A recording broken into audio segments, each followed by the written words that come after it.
shower. I will give you my finest hour. Oh yeah. All I want is a photo in my wallet, a small remembrance of something more solid. All I want is a picture of you. Picture this, I die in December. Picture this, crazy cold weather. You got nothing on your lips, and it's me on the street. If you want for your child, that's not for us. You can only have. Picture this, I struggle with thunder. Picture this, my telephone number. What am I telling you? Yeah.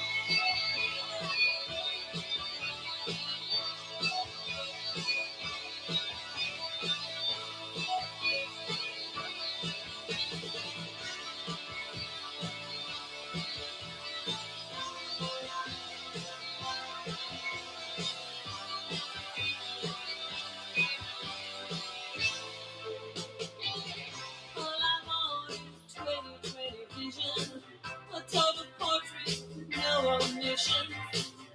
All I want is a vision of you. Oh, if you can picture it, I die in December. Picture it, crazy cold weather. You got clouds on your lips and it's me on the street. If you want for your child, and not for mine, you could hold me out. Picture this, I struggle with thunder. Picture this, my telephone number. What am I telling you? Get a fucking computer, try to see what you need to, yeah.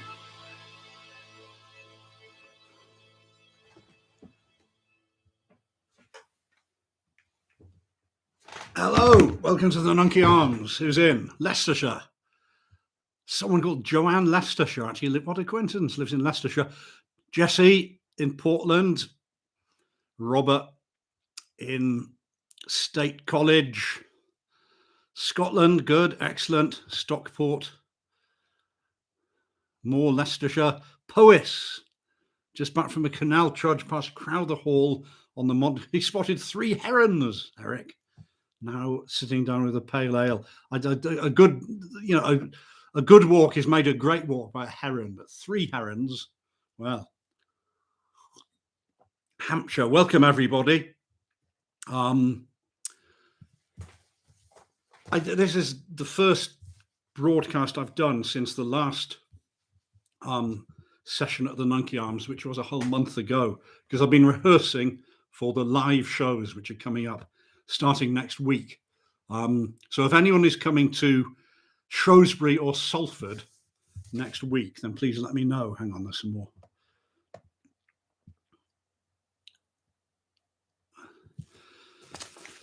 So, yeah, the Nunkie Arms, we're going to have 2 stories tonight by the same author. I don't have a photograph of him to show you now, but I did put a photograph of him up on Facebook earlier. He was a vicar. He was a delightful man by the sounds of it. His name is E.G. Swain, the Reverend E.G. Swain, Edmund Gill Swain. And for a while in the late 1890s, early 1900s, he was the chaplain of King's College, Cambridge, where he met and made great friends with and discovered he had like mind with M.R. James. They were both quite heavily involved with the choir, the chapel choir, which of course still so famous today. There was a special choir school, and with Swain being first the junior chaplain and then the chaplain of the college, and M.R. James being the dean and then rising to other positions, they were involved in the choir, and they would meet on a daily basis. And there are some nice photographs of them posing with the choir. And that they would do their best to amuse the choir boys. The choir boys, particularly at Christmas, had a very busy time. You know, there was lots of duties for them to perform in the magnificent chapel at King's College. And M.R. James and E.G. Swain would between them that they would contrive entertainments, Christmas entertainments for the choir boys. Perhaps this reached its peak in 1906, its peak as far as we're concerned from a literary point of view, in 1906, when M.R. James wrote his great story, A School Story, to read aloud to the choir boys in December 1906. But in the 1890s and early 1900s, M.R. James, he himself wrote comic plays, kind of skits. There's one about Bluebeard, and there's one about Ali Baba, kind of set in contemporary Cambridge. And M.R. James and E.G. Swain and various of their fellow college chums would take on parts and act in these burlesques. They're like pantomimes for the amusement of the choir boys. And then Swain himself wrote scripts for the choir boys to perform.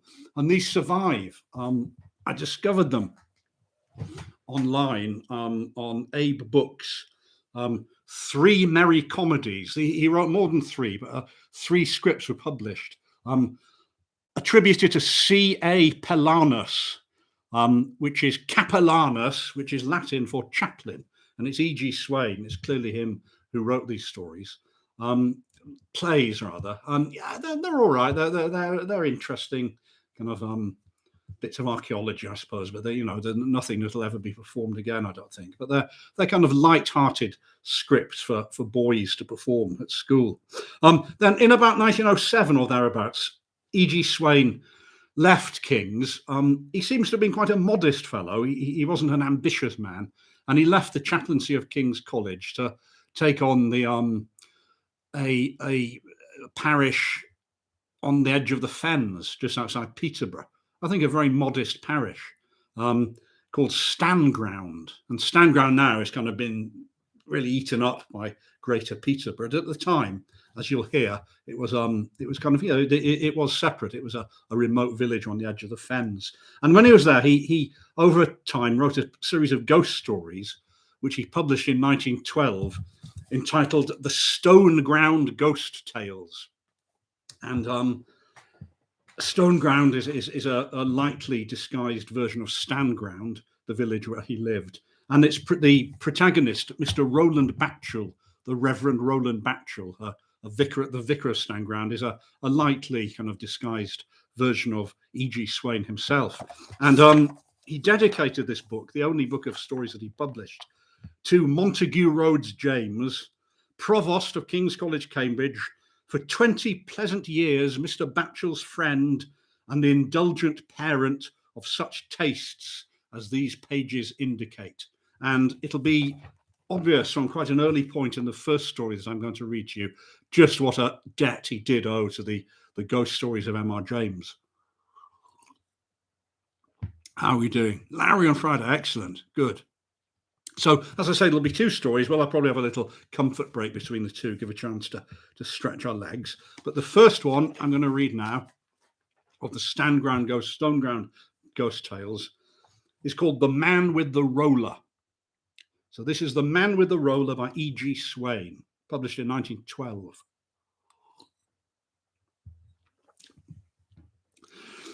On the edge of that vast tract of East Anglia, which retains its ancient name of the Fens, there may be found, by those who know where to seek it, a place called Stoneground. Now, it was once a picturesque village. Today, it is not to be called either a village or picturesque. Man dwells not in one house of clay, but in 2, and the material of the second is drawn from the earth upon which this and the neighbouring villages stood.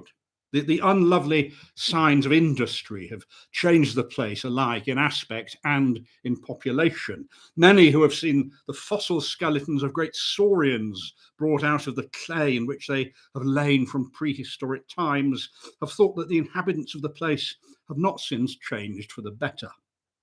The chief habitations, however, have their foundations not upon clay, but are upon a bed of gravel, which anciently gave to the place its name. And upon the highest part of this gravel stands, and has stood for many centuries, the parish church, dominating the landscape for miles around. Stoneground, however, is no longer the inaccessible village which in the Middle Ages stood out above a waste of waters. Occasional floods do still serve to indicate what was once its ordinary outlook, but in more recent times, the construction of roads and railways and the drainage of the fens have given it freedom of communication with the world from which it was formerly isolated. The vicarage of Stoneground stands hard by the church and is renowned for its spacious garden, part of which, and the part nearest the house, is of a very ancient date. To the original plot, successive vicars have added adjacent lands so that the garden has gradually acquired the state in which it now appears. Now, these vicars have been many in number. Since Henry de Glanville was instituted in the year 1140, there have in fact been 30, all of whom have lived and most of whom have died in successive vicarage houses upon the present site. The present incumbent, Mr. Batchel, is a solitary man of studious habits, but is not too much enamoured of his solitude to receive visits from time to time from schoolboys and such. In the summer of the year 1906, he entertained two of these, who are the occasion of this narrative, although still unconscious of their part in it. Because one of the two, celebrating his 15th birthday during his visit to Stoneground, was presented by Mr. Batchel with a new camera, with which he proceeded to photograph with considerable skill the surroundings of the house. Now, one of these photographs Mr. Batchel thought particularly pleasing, a view of the house with the lawn in the foreground. Now, a few small copies of this, such as the boy's camera was capable of producing, were sent to him by his young friend some weeks after the visit.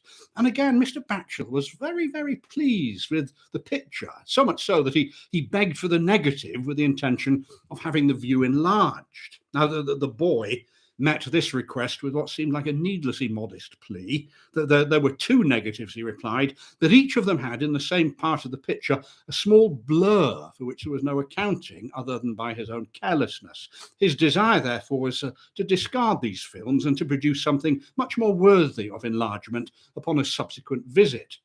Mr. Batchel, however, persisted in his request, and upon the receipt of the negative, he examined it with a lens. Now, he was just able to make out the blur alluded to. An examination under a powerful glass, in fact, revealed something more than he had first detected. The blur was like the nucleus of a comet, as one sees it represented in pictures, and it seemed to be connected with a faint streak which extended across the negative. It was, however, so inconsiderable a defect that Mr. Batchel resolved to disregard it. Now, he had a neighbour whose favourite pastime was photography, and a fellow who was notably skilled in everything that pertains to that art. And to him now he sent the negative with the request for an enlargement, reminding him of a long-standing promise to do any such service when, as had now happened, his friend might seem fit to ask it. Now, this neighbour who had acquired such skill in photography was one Mr. Groves, a young clergyman himself, residing in the precincts of the Minster near at hand, which was visible from Mr. Batchel's garden. Mr. Groves lodged with a Mrs. Rumney, a superannuated servant of the palace, and a strong-minded, vigorous woman still, exactly such a one as Mr. Groves, in fact, needed to have about him, because he was a constant trial to Mrs. Rumney, and but for the wholesome fear that she begot in him, he would have converted his rooms into a mere den. I mean, her carpets and tablecloths were continually spattered with chemicals. Her chimney-piece ornaments had been stowed away and replaced by labelled bottles. Even the bed of Mr. Groves was by day strewn with drying films and mounts, and her old and favourite cat had a bald patch on its flank, the result of a mishap with the pyrogallic acid. Mrs. Rumney's lodger, however, was still a great favourite with her, and as such helpless men often are to motherly women, and she took no small pride in his work. A life-size portrait of the woman herself, originally a peace offering, hung in her parlour and had long excited the envy of every friend who took tea with her. "Mr. Groves," she was wont to say, "is a nice gentleman and a gentleman." and chemical though he may be, I'd rather wait on him for nothing than what I would anyone else for twice the money. Every new piece of photographic work was of interest, therefore, to Mrs. Rumney, and she expected to be allowed both to admire and occasionally to criticise. The view of Stoneground Vicarage, therefore, was shown to her upon its arrival. Well, it may want enlarging, she remarked. It being no bigger than a postage stamp, looks more like a doll's house than a vicarage. And with this, she set about her work, while Mr. Groves retired to his dark room to see what he could make of the task assigned to him. 2 days later, he had made something considerable, and when Mrs. Rumney brought him his chop for luncheon, she was lost in admiration. A large but unfinished print stood upon his easel, and such a picture of Stoneground Vicarage was in the making as was calculated to delight both the young photographer and the vicar himself. Now, Mr. Groves only spent his mornings, as a rule, in photography. His afternoons were given to pastoral work, and the work upon this enlargement was over for the day. It required, in fact, little more than touching up. But it was this touching up, of course, that made all the difference between the enlargements of Mr. Groves and those of other less talented men. The print, therefore, was to be left upon the easel until the morrow, when it would be finished. Mrs. Rumney and he together gave it an admiring inspection as she was carrying away the tray, and what they agreed in admiring most particularly was the smooth and open stretch of lawn, which made such an excellent foreground. It looks, said Mrs. Rumney, who had once been young, as if it was waiting for someone to come and dance upon it. Mr. Groves left his lodgings. We must now be particular about the hour, at 2:30, with the intention of returning again, as usual, at 5. As regular as clockwork, Mrs. Rumney was wont to say, and a sight more regular than some clocks that I know of. Upon this day, he was nevertheless somewhat late. Some visit had detained him unexpectedly, and it was therefore at 5:15 when he inserted his latch key into Mrs. Rumney's door. Now, hardly had he entered when his landlady appeared in the passageway, and her face, which was usually florid, was of the colour of parchment. Her breathing was hurried and short as she pointed at the door of Mr. Groves' room. Well, in some alarm at her appearance, Mr. Groves questioned her, but all she could say was, "The photograph! The photograph!" He could only suppose that his enlargement had met with some mishap for which Mrs. Rumney was responsible. Oh, gosh, perhaps she'd allowed it to flutter into the fire. He returned to his room to discover the worst, but at this point Mrs. Rumney laid a trembling hand upon his arm and held him back. "Don't go in, sir," she said. "Have your tea in the parlour." "What? Oh, nonsense, Mrs. Rumney," said Groves. "If the print is gone, then I can easily do another one." "Gone!" said his landlady. "I wish to heaven it had gone." The ensuing conversation need not detain us. Suffice to say that everything Mr. Groves succeeded in quieting his landlady, so much so that she consented, although still trembling violently, to enter his room with him. To speak truth, she was as much concerned for him as she was for herself, and she was not by nature a timid woman. Now, the room, so far from disclosing to Mr. Groves any cause for excitement, appeared to him at first wholly unchanged.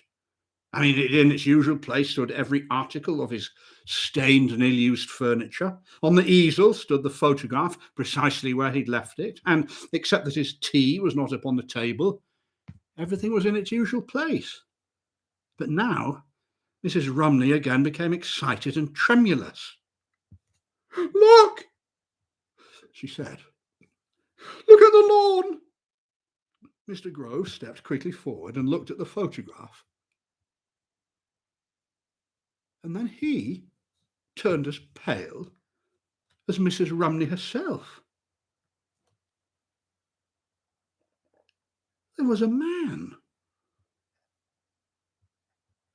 with an indescribably horrible, suffering face.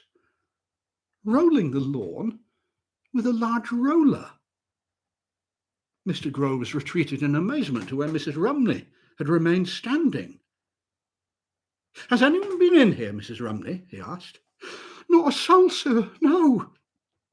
I came in to make up the fire, and I turned to having a look at the picture, and when I saw that dead alive face at the edge, it gave me the creeps, particularly from not having noticed it before.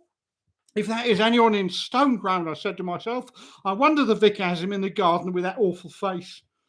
It took that hold of me. I thought I must come in and look at it again. And at 5 o'clock, sir, I brought your tea in. And then I saw him moved along the right in front with a roller dragged behind him, just like what you see now." Well, Mr. Groves was greatly puzzled. I mean, Mrs. Rumney's story, of course, was quite incredible, but this evil-faced, strange man had appeared in the photograph somehow. That he'd not been there when the print was first made was quite certain. The problem soon ceased to alarm Mr. Groves, however, because in his mind it was investing itself with scientific interest. I mean, he began to think of suspended chemical action and other possible avenues of investigation. But at Mrs. Rumney's heartfelt entreaty, he turned the photograph upon the easel, and with only its white back presented to the room, he sat down and ordered his tea to be brought in. He did not look again at the picture. I mean, the man's appearance, he had to admit, had unaccountably distressed him. The face, it had about it something unnaturally painful, and he could still see, as it were, those drawn, suffering features. He finished his meal, and having lit a pipe, he began to brood over the scientific possibilities of the problem. I mean, perhaps had another photograph on the original film become involved in the one that he had enlarged? Had the image of another face, distorted by the enlarging lens, become somehow a part of his picture? I mean, for 2 hours he debated the possibility, and that only in the end to reject every one of them. I mean, his optical knowledge told him that no conceivable accident could have possibly have brought into his picture a man with a roller. I mean, no negative of his could ever have contained such a man. And even if it had, no natural causes would suffice to leave him hovering about in the apparatus. I mean, his repugnance to the actual thing had by this time lost its freshness, and so he determined to end his scientific musings with another examination of the object. So he approached the easel and turned the photograph round again. The horror returned. And with good cause. The man with the roller had now advanced to the middle of the lawn. The face was stricken with the same indescribable look of suffering, and the man seemed to be appealing now to the spectator for some kind of help. It was almost as if he spoke. Now, although not by nature what is called a nervous man, Mr. Groves began to tremble from head to foot. With a sudden effort, he turned away his head, took hold of the picture with his outstretched hand, and opening a door in his sideboard, thrust the thing underneath a folded tablecloth which was lying there. Then he closed the drawer and took up an entertaining book to distract his thoughts from the whole matter.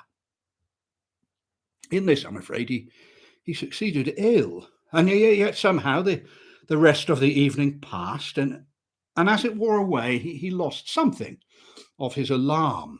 At 10 o'clock, Mrs. Rumney, knocking and receiving answer twice, lest by any chance she should find herself alone in the room, brought in cocoa, usually taken by her lodger at that hour. A hasty glance at the easel showed her that it stood empty, and her face betrayed her relief. She made no comment, however, and Mr. Groves invited none. The latter, however, could not make up his mind to go to bed. I mean, the face that he'd seen was taking some kind of a hold on his imagination, and it seemed to fascinate him and repel him at the same time. Before long, he found himself wholly unable to resist the impulse to look at it once more. He took it again with some indecision from the drawer and laid it under the lamp. Well, the man with the roller had now passed completely over the lawn and was near the left of the picture. The shock to Mr. Groves was again considerable. He stood facing the fire, trembling again with excitement which refused to be suppressed.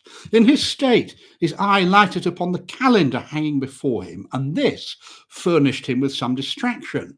The next day was his mother's birthday. Now, never did he omit to write a letter which would lie upon her breakfast table, and the preoccupation of this evening had made him wholly forgetful of the matter. Now, there was a collection of letters, however, from the pillar box near at hand at a quarter before midnight, and so he turned to his desk, wrote a letter which would at least serve to convey his affectionate feelings, and having written it, he went out into the night and posted it. The clocks were just striking midnight as he returned to his room. We may be sure that he did not resist the desire to glance at the photograph that he left upon his table, but the results of that glance he had, at any rate, not anticipated. The man with the roller had disappeared. The lawn lay as smooth and clear as at first, looking, as Mrs. Romney had said, as if it was waiting for someone to dance upon it. Now, the photograph after this remained a photograph and nothing more. I mean, Mr. Groves would have liked to persuade himself that it had never undergone these changes which he had witnessed and which I have endeavoured, perhaps imperfectly, to describe, but his sense of their reality was absolutely insistent. He kept the print lying for a week upon his easel. Now, Mrs. Romney, although she had ceased to dread it, was obviously relieved when at last it was carried to Stoneground to be delivered to Mr. Batchel. Mr. Groves said nothing of the man with the roller to his friend, but he gave the enlargement without comment into his hands, now that the work had been skillfully done, and it was deservedly praised. Mr. Groves made some modest disclaimer. He observed that the view, with its spacious foreground of lawn, was such as could hardly have failed to enlarge well. And this lawn, he added, as they sat looking out of the vicar's study, looks as well from within your house, Mr. Batchel, as from without. It must give you a sense of responsibility, he said, to be sitting where your predecessors have sat for so many centuries and to be continuing their peaceful work. You know, the mere presence before your window of the turf which so many good men have walked must itself be an inspiration. Now, Mr. Batchel made no reply to these rather sententious remarks. For a moment, he seemed as if he would speak some words of conventional assent. But then abruptly he left the room, to return a few moments later with a parchment book. Your remark, Groves, he said as he seated himself again, recalled to me a curious bit of history. I went up to the library to get the book. This here is the journal of William Long, who was the vicar here up to the year 1602. Now, what you said about the lawn will give you an interest in a certain portion of the journal. Allow me to read it to you. August the 1st, 1600. I am now returned in haste from a journey to Brighthelmston, whither I had gone with full intention to remain about the space of 2 months. Master Josiah Wilberton of my dear College of Emmanuel having consented to assume the charge of my parish of Stoneground in the meantime. But I had intelligence after 12 days' absence by a messenger from the church wardens that Master Wilberton had disappeared last Monday se'nnight and had not been seen since. So here I am again in my study, to the entire frustration of my plans, and could do nothing in my perplexity but sit and look out of my window, before which Andrew Birch rolleth the grass with much persistence. Andrew passeth so many times over the same place with his roller, that I have just now stepped without to demand why he wasteth so much labour. And upon this he hath pointed out a place which is not levelled, and he hath continued his rolling. August the 2nd. There is a change in Andrew Birch since my absence, who hath indeed the aspect of one in great depression, which is noteworthy of so cheerful a man. He happily shares our common trouble in respect of Master Wilberton, of whom we remain without tidings. Having made part of a sermon upon the 7th chapter of the former epistle of St. Paul to the Corinthians, and the 27th verse, I found Andrew again at his task, and bade him desist now and saddle my horse, being minded to ride forth and take counsel with my good friend John Palmer at the deanery, who bore Master Wilberton great affection. August the 2nd continued. Dire news awaiteth me upon my return. The sheriff's men have disinterred the body of Master Wilberton from beneath the grass Andrew was rolling, and have arrested him on the charge of being his cause of death. August the 10th. Alas, Andrew Birch hath been hanged, the justice having mercifully ordered that he should hang by the neck until he should be dead, and not sooner molested. May the Lord have mercy on his soul. He made full confession before me that he had slain Master Wilberton in heat, upon his threatening to make me privy to certain peculation of which I should not have suspected so old a servant. The poor man bemoaned his evil temper in great contrition, and beat his breast, saying that he knew himself doomed for ever to roll the grass in the place where he had tried to conceal his wicked fact.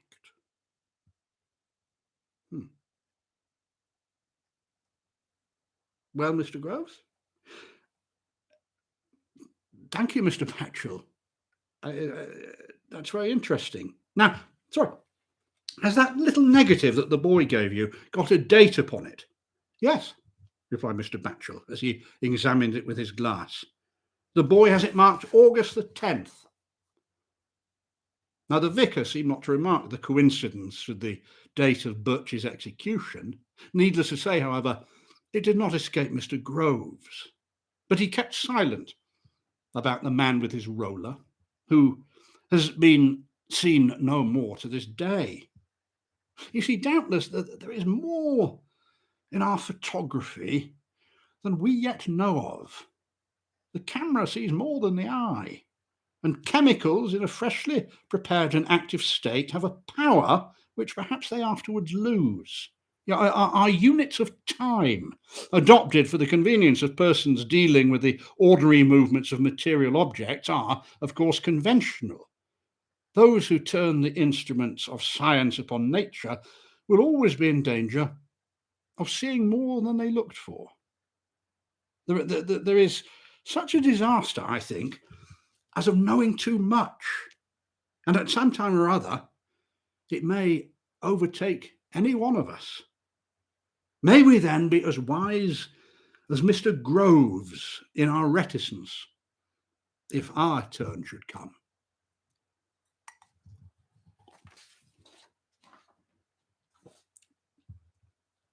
That was the end of the man with the roller. A pale imitation, you may think of the mezzotint, but certainly it is in the shadow of the mezzotint, but particularly for that last little reflection upon the nature of photography and of science, that's something M.R. James himself never did. And I think for that alone, it is worthy of survival in this form. There's something about these Stoneground ghost tales. As I say, E.G. Swain seemed to be a very gentle man, a very kind fellow.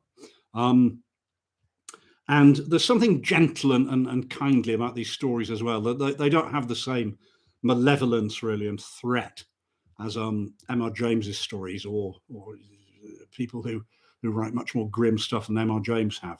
I've often thought that Stoneground Ghost Tales would make brilliant Sunday night hour-long dramas along the lines of the kind of, the Father Brown sort of series that they had recently. And that's something the BBC should consider. Matt Willing in those ghost stories. Yes, that's right. Yes, I think it's interesting. It does end with an interesting little thought that science can capture something of the supernatural.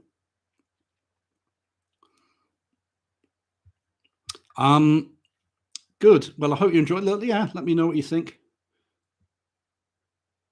And welcome everyone. We've got 52 people now. This is the usual amount, 53, which is good. So let's say, oh, good. Jodie's coming to Shrewsbury on Thursday. Excellent. Yeah, you can, Harry, you can get it. It was the original, because I don't think it was reprinted after 1912 when it first came out. And the original, first edition costs a foolish amount. But Oleander Press, which is a Cambridge-based press. Again, this may be out of print, but I suspect you can pick up that on eBay or Abe Books for an affordable price. And there will be some E.G. Swain included in the next anthology that I'm working on for Swan River Press, which probably won't be out until about a year from now. Which reminds me, I wanted to tell you, I have told you already, but I'll remind you about the DVD of Ghosts of the Chit Chat will be coming out very soon. So keep an eye on Facebook or Twitter for news about that. It should be this week.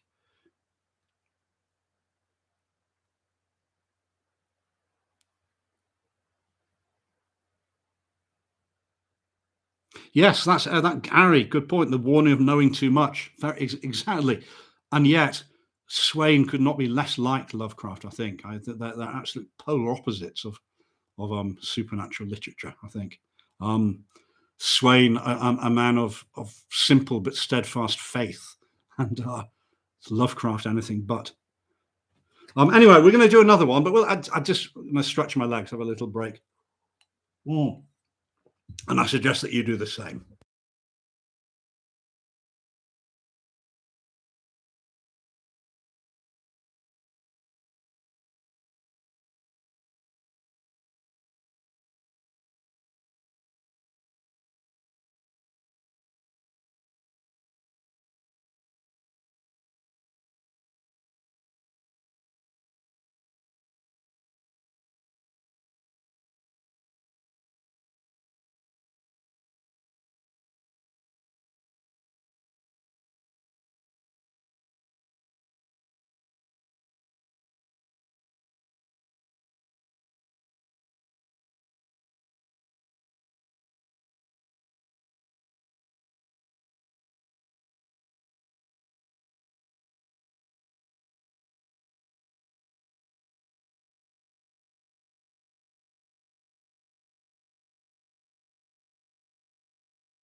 There was a vicar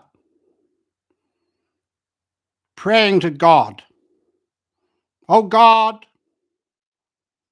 he said, "oh God, where are you? Where are you, God?" And then he heard a voice.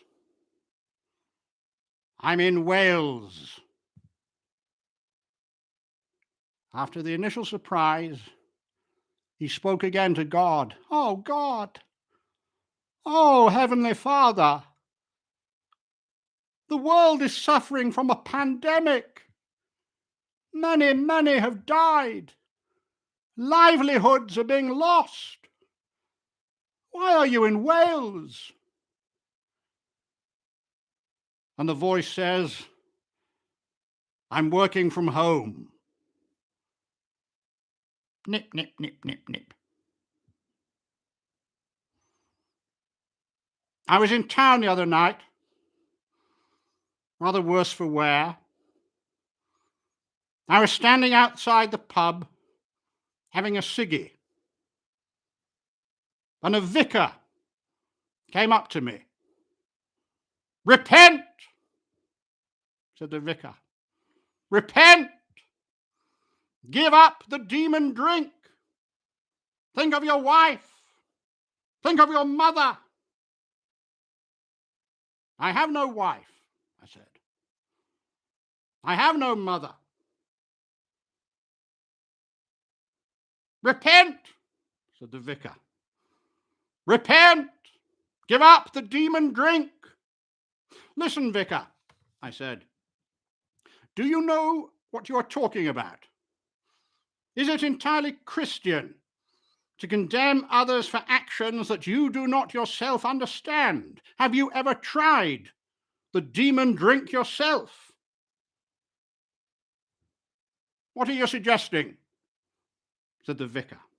"Well, why don't I go into the bar now and buy you some gin, and you can see what it is that attracts people like me to this kind of thing." Said the vicar. Very well. Very well. But it won't do for a vicar to be seen drinking outside a public house. Make sure that whatever you buy for me is served in a paper cup. So I went into the bar, and I said to the barman, "A large glass of Merlot, please, and a double gin in a paper cup." And the barman said, "Oh, bloody hell, that vicar's not hanging about outside again, is he?" Nip, nip, nip, nip, nip.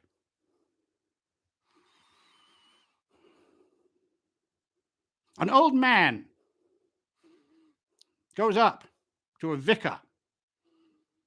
"Vicar," he says, "I'm 92 years old. I have been married to the same beautiful woman for 70 years and love her more each day. I have 4 wonderful children, 10 beautiful grandchildren, great-grandchildren on the way. This afternoon, I picked up 2 female hitchhikers, 20-year-old girls. I took them to a Premier Inn and made love to them each 3 times. 6 sessions of lovemaking in a single afternoon. They were worn out before I was." And the vicar said, "I'm sorry, I'm not a Roman Catholic priest. I don't really do this kind of thing." And the man said, "I'm not Roman Catholic either, I'm Jewish." And the vicar said, "Then why are you telling me this?" And the man said, "I'm 92 years old. I'm telling everybody."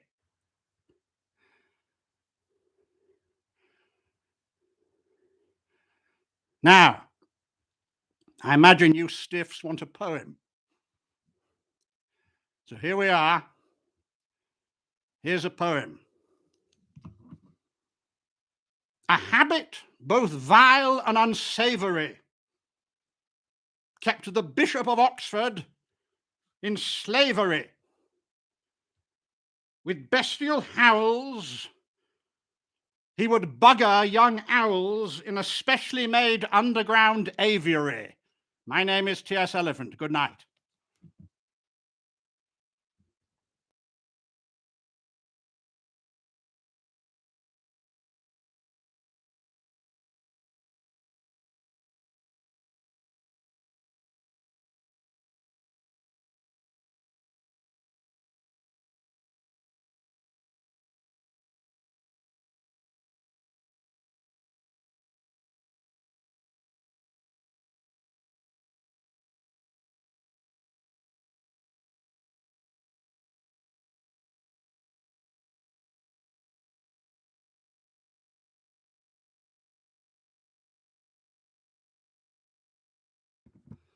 There we are. Sorry about that.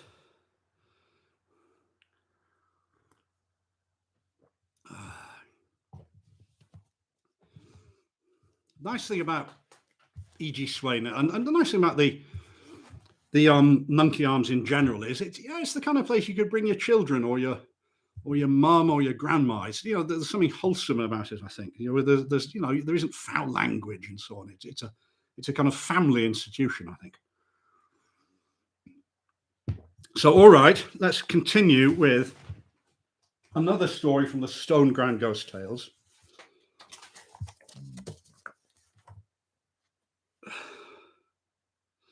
Stoneground is available on a well-known auction site. Yes, I presume that is this edition, or there was, I think, a Penguin edition from the 80s. There's someone I know who deals in antiquarian supernatural books, and he had a first edition of the Stoneground Ghost Tales, which has got a nice cover and so on. And it was I don't know who would buy that kind of thing. It was just very, very expensive, but worth reading. I think they're also online if you can be bothered reading online. I think Project Gutenberg has got them online.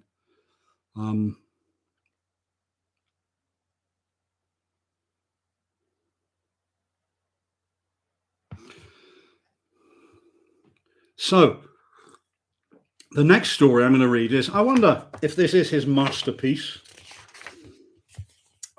This is called Bone to His Bone. And in fact, that is the title of a collection of stories by him you can get. It's a reprint of the Stoneground Ghost Tales, but Bone to His Bone. Oh, look, they're on Kindle as well. Of course they are. Yeah. Good. Okay, so this is Bone to His Bone, and this is it's actually chapter 2. Not that it's kind of a continuous narrative, but this is a second story in the Stoneground Ghost Tales. William Whitehead, fellow of Emmanuel College in the University of Cambridge, became vicar of Stoneground in the year 1731. Now, the annals of his incumbency were doubtless short and simple, and they have not survived. In his day, of course, there were no newspapers to collect gossip, no parish magazines to record the simple events of parochial life. One event, however, of greater moment then than now, is recorded in 2 places. Vicar Whitehead failed in health after 23 years of work, and he journeyed to Bath in what his monument calls the vain hope of being restored. Now, the duration of his visit is unknown. It's reasonable, I think, to suppose that he made his journey in the late summer. It's certain that by the month of November, his physician had told him to lay aside any hope of recovery. And then it was that the thoughts of the patient turned to the comfortable, straggling vicarage that he'd left at Stoneground, in which he had hoped to end his days. He prayed that his successor might be as happy there as he had been himself.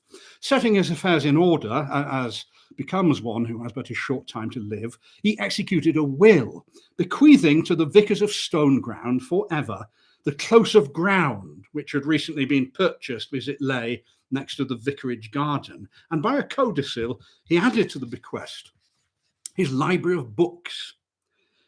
Now, within a few days, William Whitehead was gathered to his fathers. A mural tablet in the north aisle of the church records in Latin his services and his bequests, his 2 marriages, and his fruitless journey to Bath.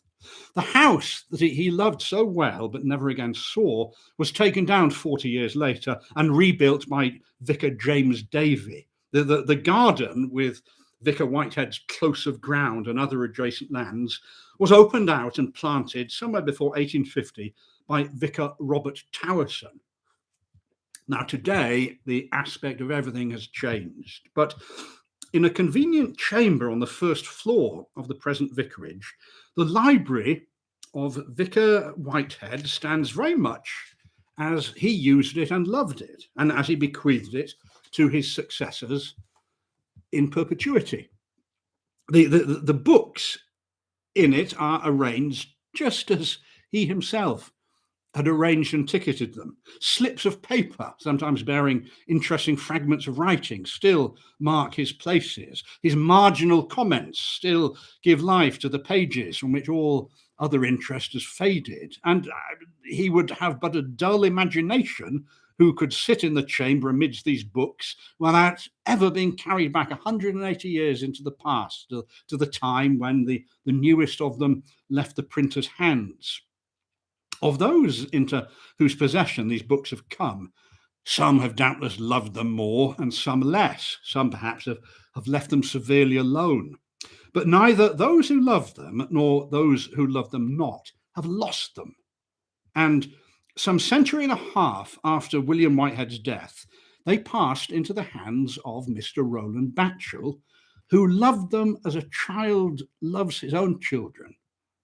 Now, he lived alone, Mr. Batchel, and he had few domestic cares to distract his mind. He was able, therefore, to enjoy to the full what Vicar Whitehead had enjoyed so long before him. During many a long summer evening, he'd sit poring over these long-forgotten books. And since the chamber, which was otherwise called the library, faced the south, he could also spend sunny winter mornings there without discomfort, writing at a small table, perhaps, or reading as he stood at a tall desk. He would browse among these books for hours, like an ox in a pleasant pasture. There were other times also at which Mr. Batchel would use these books, not being a sound sleeper, book-loving fellows like us seldom are. He elected to use as a bedroom one of the two chambers which opened at either side of this library of Vicar Whitehead. Now, there was one disadvantage in this close proximity of his bed to the library, owing apparently to some defect in the fittings of the room, which, having no mechanical taste, Mr. Batchel never investigated. There could be heard in the stillness of the night exactly such sounds as might arise from a person moving about amongst the books. I mean, visitors using the other adjacent room would often remark at breakfast that they had heard their host in the library at 1 or 2 o'clock in the morning, when in fact he knew perfectly well he had been in his bed. I mean, invariably, Mr. Batchel allowed them to suppose that he had been where they thought him to be. He disliked idle controversy and was unwilling to afford an opening for supernatural talk. I mean, knowing well enough the sounds by which his guests had been deceived, he wanted no other explanation of them than his own, although it was of too vague a character to really be described as an explanation. I mean, he conjectured that the window sashes or the doors or something was defective, and he was too phlegmatic and too unpractical to make any further investigation. The matter really gave him no concern at all. Now, a person whose sleep is uncertain are apt to have their worst nights when they would like their best. The consciousness of a special need for rest seems to bring enough mental disturbance to entirely forbid it.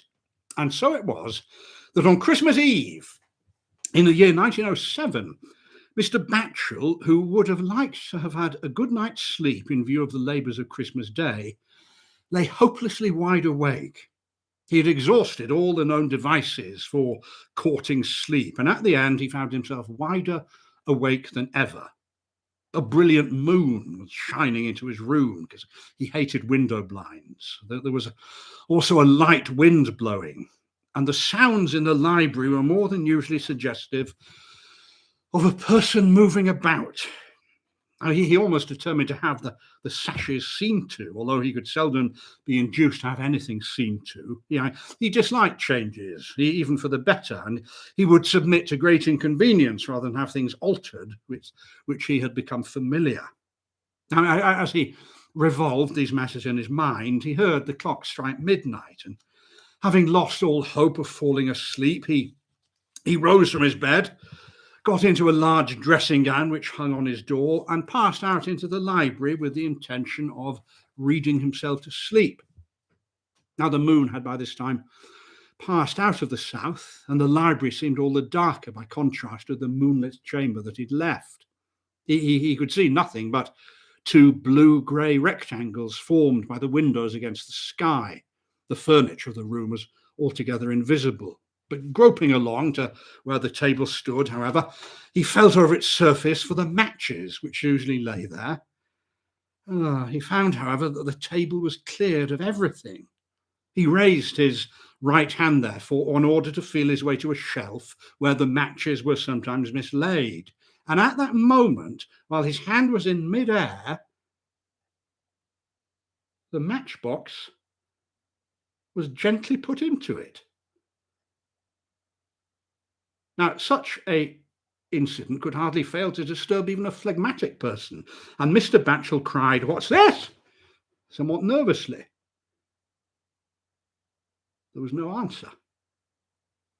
Well, he struck a match. He looked hastily about the room. He found it empty, as usual. I mean, there was everything, that is to say, that he was accustomed to see, but there was no other person than himself. Now, in fact, it is not quite accurate to say that everything was in its usual state. Upon the tall desk lay a quarto volume that he had certainly not placed there himself. I mean, it was in his invariable practice to replace books upon the shelves after use, and what we may call his library habits were precise and methodical. A book out of place like this was not only an offence against good order, but a sign that his privacy had been intruded upon. With some surprise, therefore, he lit the candle in the sconce and proceeded to examine this book, not sorry in the disturbed condition in which he was, in fact, to have an occupation found for him. Now, the book proved to be one that he was entirely unfamiliar with, and this made it certain that some other hand than his had removed it from its place. Its title was The Complete Gardener by Monsieur de la Cantigny, made English by John Evelyn, Esquire. Now, it was not a work in which Mr. Batchel felt any great interest. I mean, it consisted of diverse reflections on various parts of husbandry, doubtless entertaining enough, but too deliberate and discursive for practical purposes. I mean, he'd certainly never used it, and growing restless now in his mind, he said to himself that some boy, having the freedom of the house, must have taken it down from its place in the hope of finding pictures. But even whilst he made this explanation, he was aware of its weakness. I mean, to begin with, the desk was far too high for a boy, and the probability that any boy would place a book there was equalled by the improbability that he would then leave it there. I mean, to discover its uninviting character would be the work of but a moment, and no boy would have bought it so far from its shelf. Mr. Batchel, however, had come to read, and the habit was too strong with him to be set aside. Leaving The Complete Gardener on the desk, he turned to the shelves to find some more congenial reading. Hardly had he done this when he was startled by a sharp rap upon the desk behind him, followed by a rustling of paper. He turned about and saw the quarto lying open. In obedience to the instinct of the moment, he at once, of course, sought a natural cause. Only a wind, a very strong wind, could have opened the book and laid back its cover. And although he accepted for a brief moment this explanation, he was too candid to retain it for long. I mean, the wind out of doors was scarcely to be noticed. The window sash was closed and latched, and to decide the matter finally, the book had its back and not its edges towards the only quarter from which any wind could possibly have struck. Mr. Batchel approached the desk again and stood over the book. I mean, with increasing perturbation of mind, because he was still thinking about the matchbox. He looked upon its open page. Without much reason beyond that he felt constrained to do something, he read the words of the half-completed sentence at the turn of the page.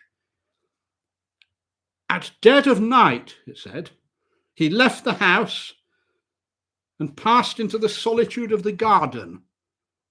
But he read no more, nor did he give himself the trouble of discovering whose midnight wandering was being described, although the habit was, he had to admit, singularly like one of his own. I mean, he was in no condition for reading, and turning his back upon the volume, he slowly paced the length of the chamber, wondering at that which had come to pass.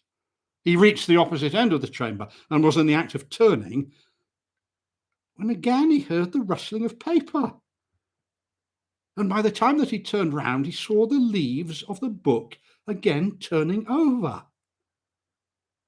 In a moment, they lay at rest, open in another place, and there was no further movement as he approached it. To make sure that he had not been deceived, he read again the words as they entered the page. Now, the author was following a not uncommon practice of the time and throwing common speech into forms suggested by Holy Writ. "So dig," it said, "that ye may obtain."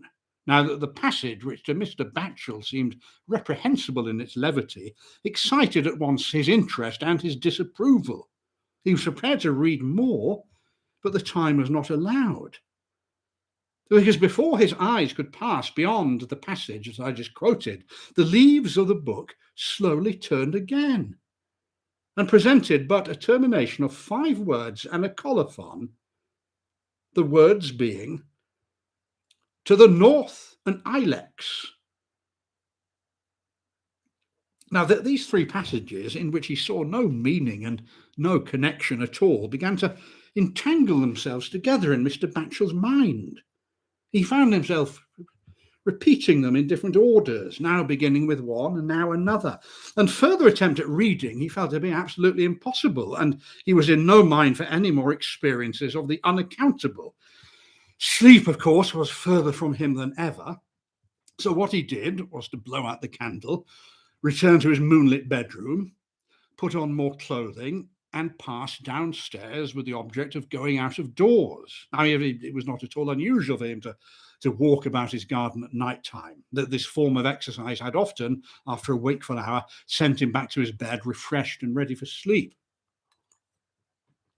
The convenient access to the garden at such times lay through his study, whose French windows opened onto a short flight of steps, and upon these he now paused to admire the snow-like appearance of the lawns, bathed as they were in moonlight.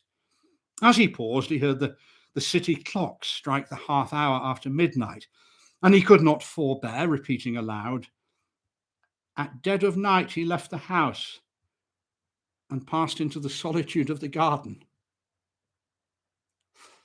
Well, it was certainly solitary enough.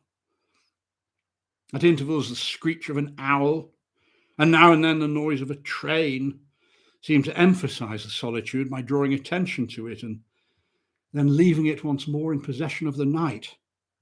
Mr. Batchel found himself wondering what Vicar Whitehead, who had acquired the close of land to secure quiet and privacy for the garden, would have thought of these railways to the north and the west. He turned his face northward, whence a whistle had just sounded, and he saw a tree beautifully outlined against the sky.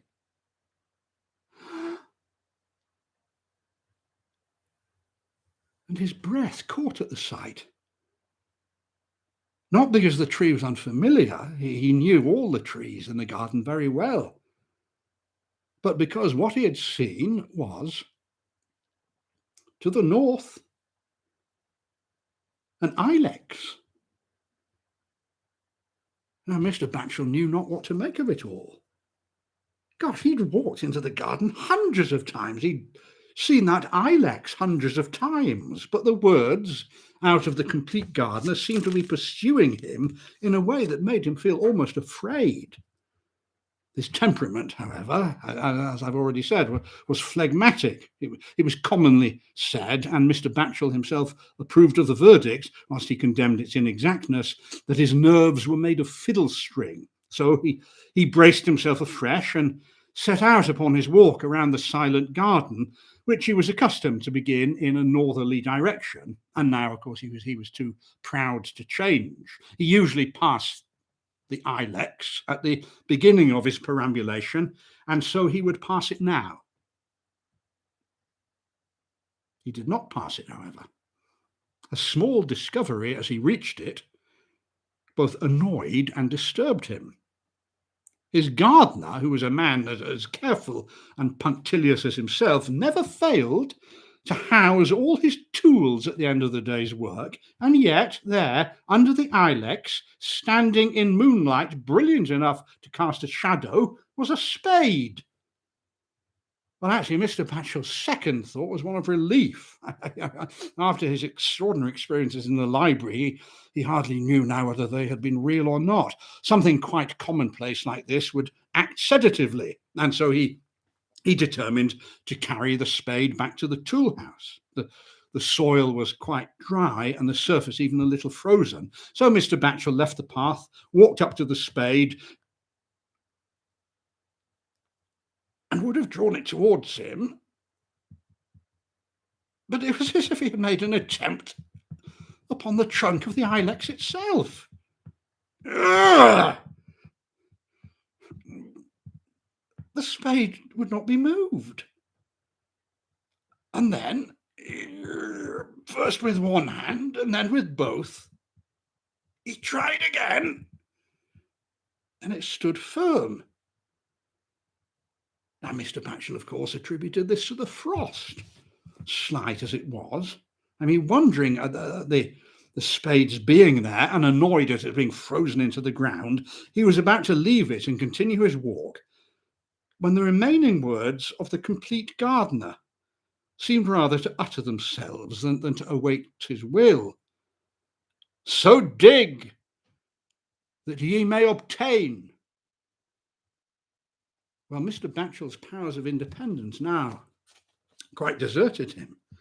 He took the spade, which no longer resisted, and began to dig. 5 spadefuls and no more, he said to himself. This is foolishness. 4 spadefuls of earth, then, he raised and spread out before him in the moonlight. There was nothing unusual to be seen, nor did Mr. Batchel decide what he would look for, whether coins or jewels or documents in canisters or weapons. In point of fact, he dug against what seemed to be his better judgment, and he expected to find nothing. He spread before him the last 5th spadeful of earth, and this was not quite without result. But it was no result that was in any way sensational. The earth contained a bone. Now, Mr. Batchel's knowledge of anatomy was sufficient to show him that it was, in fact, a human bone. He identified it even by moonlight as the radius, a bone of the forearm, as he removed it from the earth with his thumb. Now, perhaps such a discovery might sound worthy of more than the very ordinary interest that Mr. Batchel showed, but in fact, the presence of a human bone was very easily accounted for. Recent excavations within the church had caused the upturning of numberless bones which had been collected and reverently reburied. But, well, I mean, an earth-stained bone, of course, is easily overlooked, and this radius had obviously found its way into the garden with some of the earth brought out of the church. Mr. Batchel was glad rather than regretful at this determination of his adventure. He was once more provided, you see, with something to do. The reinterment of such bones as this had been his constant care, and he decided at once to restore the bone to the consecrated earth.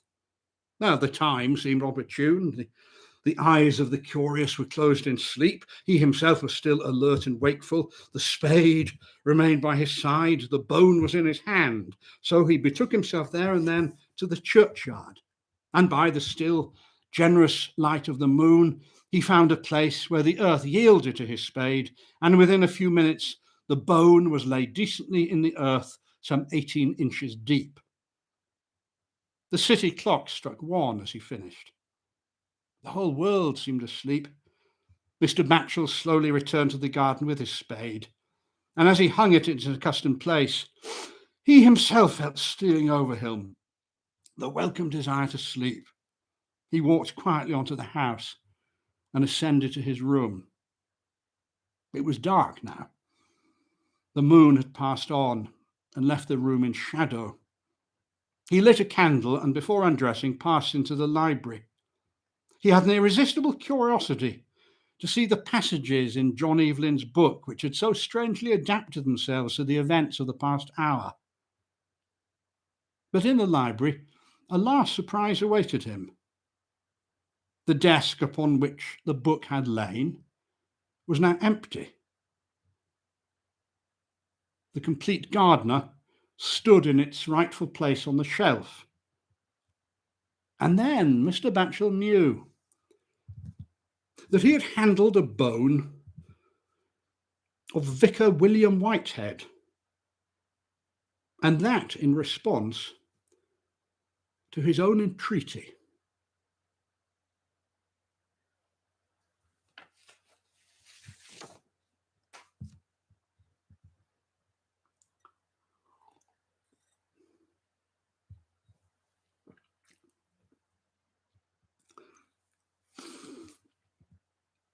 You can visit Stoneground easily. I've been to the church and the vicarage there. Well, I've not been inside the vicarage. Like many,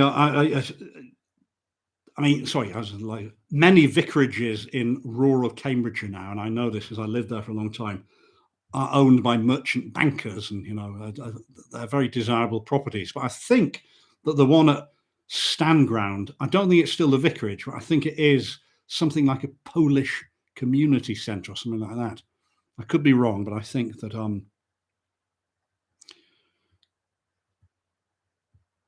there we are. So yeah, did you enjoy? I think he's good. I remember the first time I read, because the first story in it is the man with the roller, and I was very dismissive at first, thinking, oh, it's just a copy of the Mezzotint and not a particularly scary one at that. But no, I think he has genuine, very strong charm. A book in Ancient Haunts, published in 2000. Oh, there we are. Okay. Oh, okay. There we are. Ancient Haunts. There we are. Andrew says it's in Ancient Haunts, published in 2010. There is also, again, it's probably maybe even more expensive than the first edition, the Ash Tree Press in the, I don't know, maybe 15, 20 years ago, published a very nice edition of it. But I suspect that goes for a lot of money online now.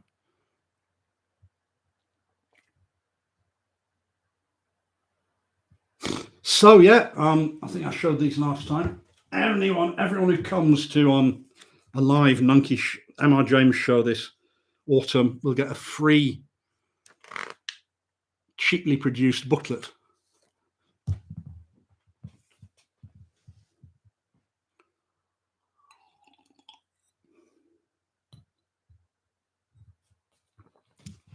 Yeah, I agree. I think they are. There's something very likable about them. And as I say, very likable about the man himself.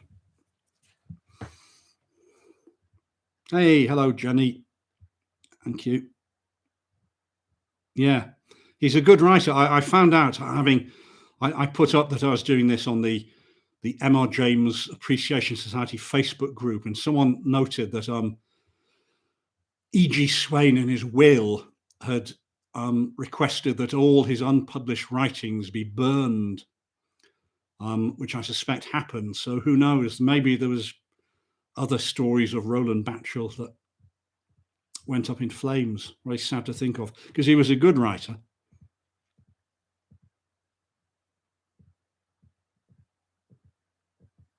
He was a good writer. He also, as well as those kiddie plays that I've got, he wrote a guide to Peterborough Cathedral. He ended up as I think a canon of Peterborough Cathedral. I think he's buried in the churchyard of Peterborough Cathedral. I've got a show in Peterborough in a week or so, so I'm going to go try and do a bit of a pilgrimage. I'll probably go to Stoneground.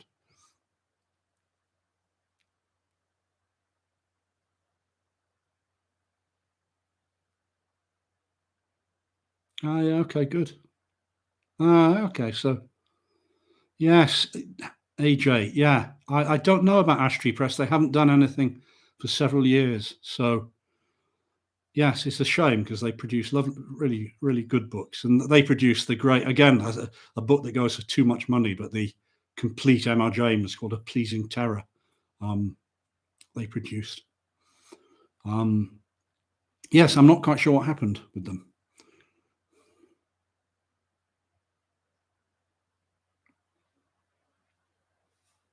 Well, there we are. So a lot of you wasn't sure how obscure E.G. Swain would be. But a lot of you seem to have read him and got copies of his works. I wish you probably saw the picture on Facebook. I'll try and get it. This is a close-up of a group photograph of. This was this is from a photograph of the choir of the church of King's College, Cambridge. Hang on. Where is it?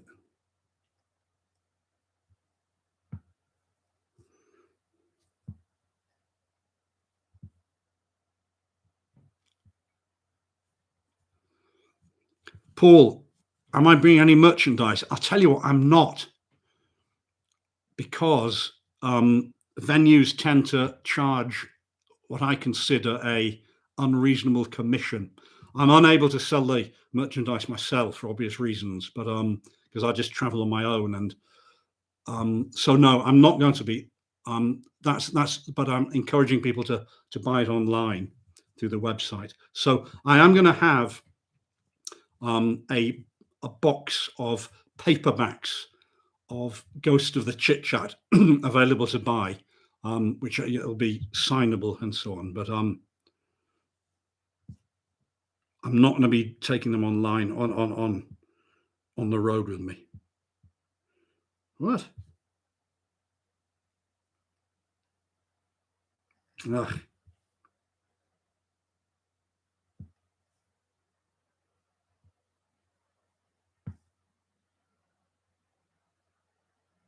Here we are. There's the Reverend E.G. Swain. Oh, sorry, it's not focusing very well. It looks like he hadn't. Oh, there he is. There, he's coming to focus. There. Very nice. He looks like a nice man, doesn't he? And he was kind. Oh, yes, some people are talking about Call of Cthulhu.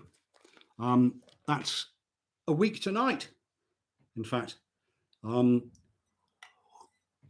It's the 40th anniversary of the release of the role-playing game Call of Cthulhu, which I played just under 40 years ago.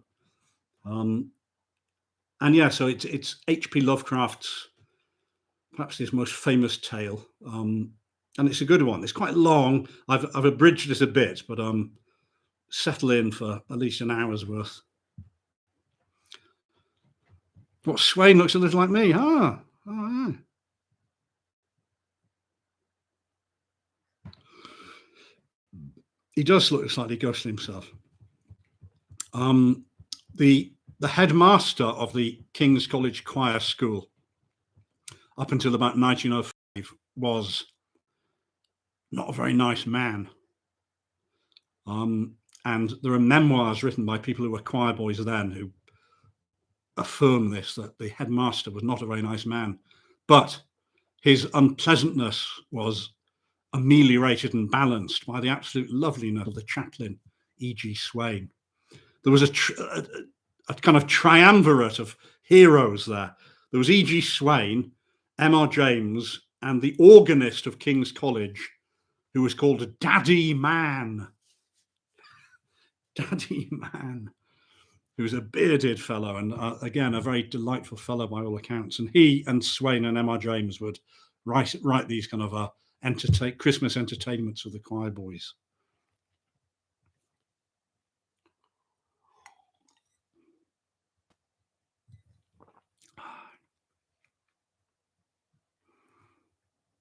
So, yeah. Anyone been to the theatre since it opened? Has anyone been to a auditorium full of people? I'm told that the Lowry has sold well next Friday, and that the Shrewsbury Theatre sold well, but the two live ones I've done so far were both in deliberately socially distant audiences, so there were kind of not so many people there. I'm just wondering what it's going to be like this season, and how much coughing there'll be.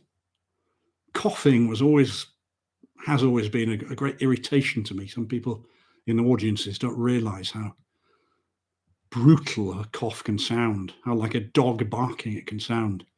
But I wonder now whether there'll be a certain shame or an added shame in coughing. Yeah, I don't know. The Larry, I'm told, has sold well, but I'm not sure whether it's doing full capacity or not. Ah, Magic goes, okay. All right.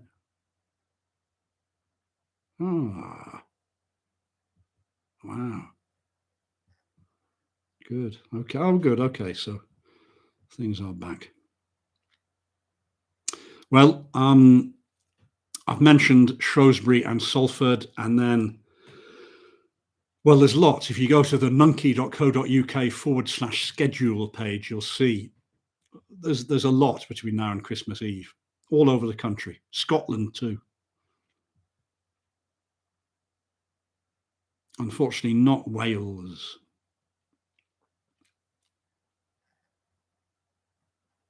Oh, isolating.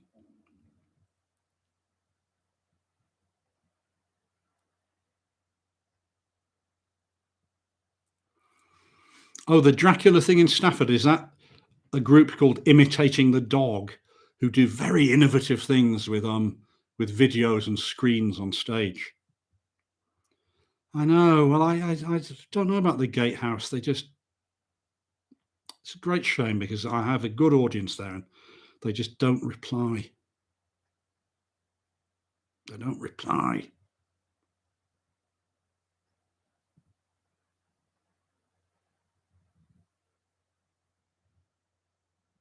Hmm. Um,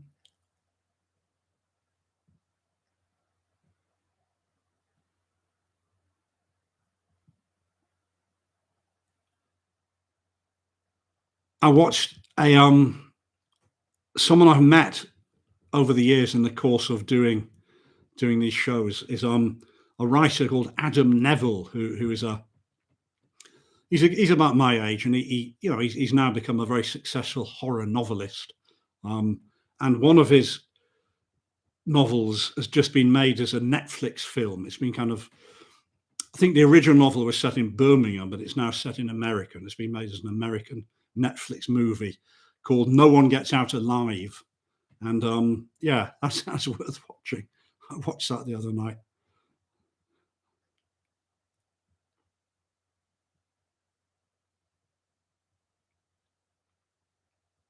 So who's that? Who is that? I'm seeing all the very welcome usual suspects. Who's out there among the 51 of you who's not yet revealed themselves in the comments?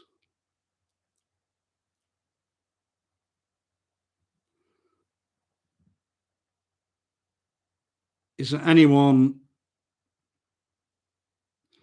The film was called No One Gets Out Alive. I think No One Gets Out Alive. Yeah, No One Gets Out Alive. It's on Netflix. It's on, yeah. But it's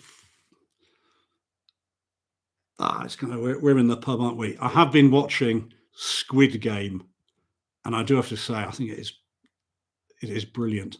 In fact, I think I'll probably watch an episode of Squid Game when I finish tonight. Hey, Heidi. Welcome from Luton. Yeah, have people been enjoying Squid Game?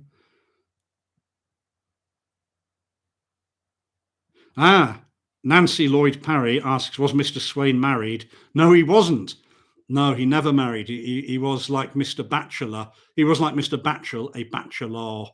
But he had a very faithful woman who kind of did for him in a domestic way. And her name was Miss Ivy Fear. Miss Ivy Fear, Fear, was the housekeeper of the Reverend E.G. Swain in the vicarage at Stoneground.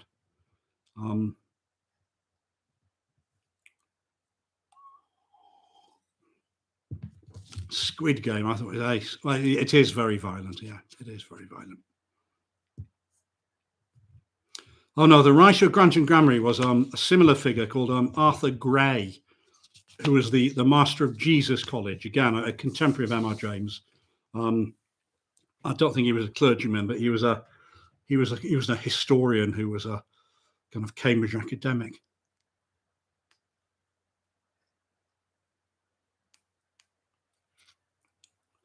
Well, Emma, if you can think of any pubs with upstairs rooms, that would be a good alternative.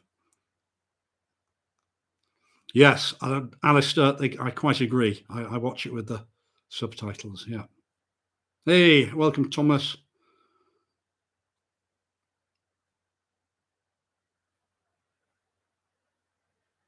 Ah, okay. Ah, so it's been done. Unfamiliar zine.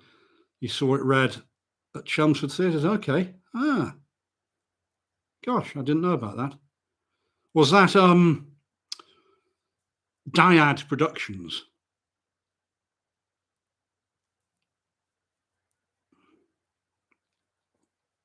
Yeah. So there'll be probably coming out around. Well, I don't know. I don't want to make any promises, but around this time next year, hopefully, a sequel to the book Ghosts of the Chit Chat will come out, which will be a anthology of stories by M.R. James and contemporaries at Cambridge who weren't in the Chit Chat but were friendly with him. And so we'll have Arthur Gray and Swain and Malden and a few others in that.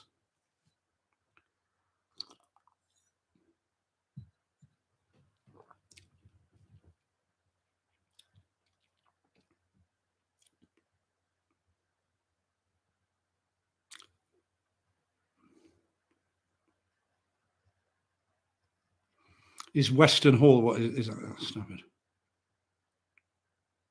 Yeah, yeah, yeah. No, this book, I think, yeah. Well, I've been a bit lazy, but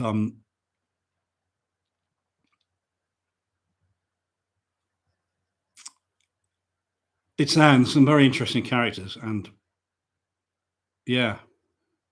I mean, the thing is with the Ghost of the Chit Chat book and with this other one, that they're not always the best stories, but they are interesting men who wrote them. I think.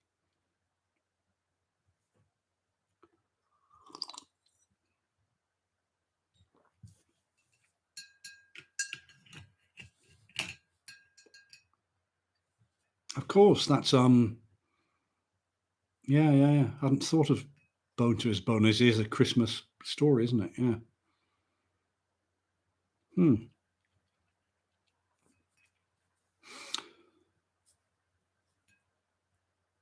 Oh, okay. Brother Wolf. Oh, yeah. Okay. Yes. Okay. That's it's not the.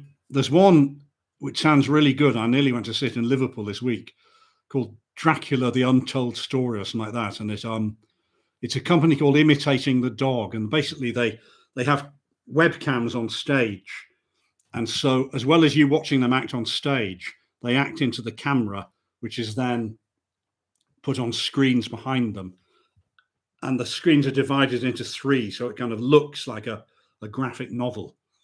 It's hard to describe. I saw them do Heart of Darkness, which was quite good. Certainly very innovative.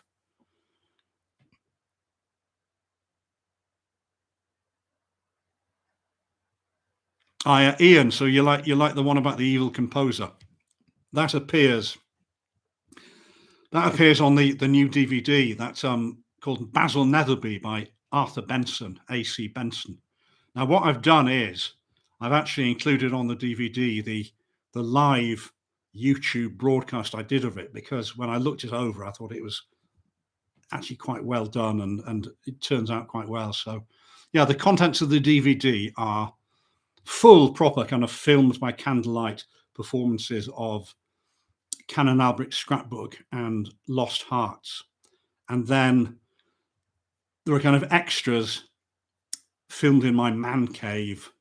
The first of which is a kind of talking head introduction to the Chit Chat Club by me, then a reading of a poem by Robert Carr Bosanquet called The Dean's Story, and then there's Arthur Benson's Basil Netherby, which is a long story, and then this is unique. This is a one-off. This is something people won't have come across before. Actually, if you subscribe to Ghosts and Scholars, you might, but it's a reading of the first ever speech that M.R. James gave to the Chit Chat Club called Useless Knowledge. And I got to say, it's a curiosity rather than a compelling entertainment, but it gives you an idea of what M.R. James was like as a kind of 22-year-old young man. But I see that the 1.3, the hour and a half has struck.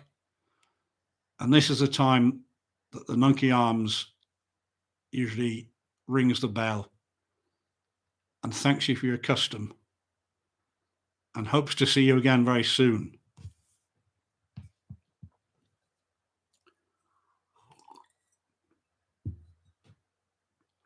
Good night.